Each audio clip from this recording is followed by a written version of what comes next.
कहानी धोखेबाज पत्नी। संदीप की शादी एक सुंदर सी लड़की से 5 साल पहले हुई थी, लेकिन उसे हमेशा लगता था कि वह उसे धोखा दे रही है, क्योंकि उसकी पत्नी ने कुछ व्यवहार बहुत ही संदिग्ध थे। वह चैटिंग करते समय लगातार हंसती और मुस्कुराती रहती थी। जब भी संदीप उससे पूछता कि वह किसे मैसेज कर रही है, वह कभी कहती उसकी माँ थी या कभी कहती कुछ दोस्त। वह अक्सर देर रात काम से घर पर आती थी। जब भी संदीप ने उससे पूछा कि क्या चल रहा है, वह हर बार हंसती थी। वह सिर्फ इतना कहती थी, ये काम के कोई दबाव के कारण है या कुछ और कारण बता देती। एक रात वह रात के 11 बजे दही और दूध लेने के लिए निकली। संदीप ये जानने के लिए जागता रहा कि वह कब वापस आती है। वह 2 बजे वापस आई। अब बस इससे ज्यादा संदीप बर्दाश्त नहीं कर सकता था। उसने कुछ सबूत हासिल करने के लिए एक निजी डिटेक्टिव को काम पर रखा। संदीप अच्छी तरह से जानता था कि बिना किसी सबूत के तलाक के लिए फाइल को आगे बढ़ाना मुमकिन होगा। जासूस ने अपने काम बखूबी से किया और कुछ ही दिन में उसके धोखे देने के सबूत इकट्ठे कर लिए। संदीप उसे तलाक देने के लिए तैयार था, लेकिन उसने सही समय आने का इंतजार किया और इस अन्याय का बदला लेना चाहा। उसकी पत्नी का जन्मदिन कुछ ही हफ्तों में था। संदीप ने उससे पूछा कि वह अपने जन्मदिन पर क्या चाहती है। उसने संदीप से कहा कि वह अपने जन्मदिन पर काम करने में व्यस्त होगी। उसने संदीप से अपने दोस्तों के साथ छुट्टी पर जाने के लिए कहा, क्योंकि वह उसे सप्ताह के दौरान बहुत व्यस्त होगी।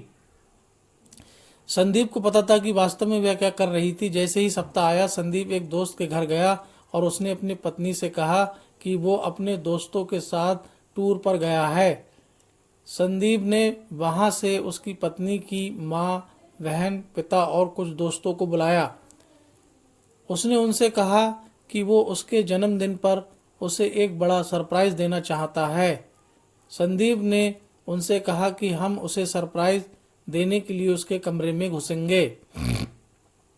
सुबह का समय था। घड़ी का समय 7:15 था। संदीप अपने अपार्टमेंट के ठीक बाहर सभी से मिला।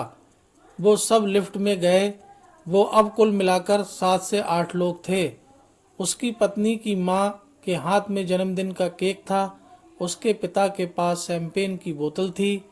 उसकी बहन के पास फूलों का गुलदस्ता था।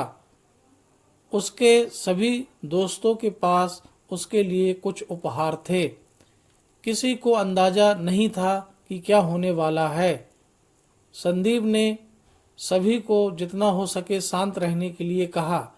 संदीप ने दूसरी चाबी से अपार्टमेंट का दरवाजा खोला जो उसके पास थी। वो सभी संदीप की पत्नी को सरप्राइज देने के लिए बेडरूम में घुसे और वहां वह दूसरे आदमी के साथ चैन से सो रही थी। उसके पिता ने सदमे में शैंपेन की बोतल फर्श पर गिरा दी। उसकी मां ने केक के साथ भी ऐसा ही किया।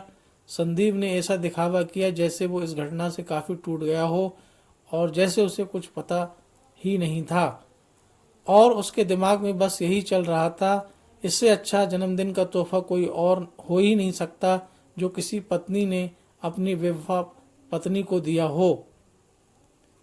दोस्तों, अगर आपको ये कहानी पसंद आई हो तो हमारे चैनल को लाल बटन दबाकर सब्सक्राइब कर लें और वीडियो को लाइक, कमेंट और शेयर भी कर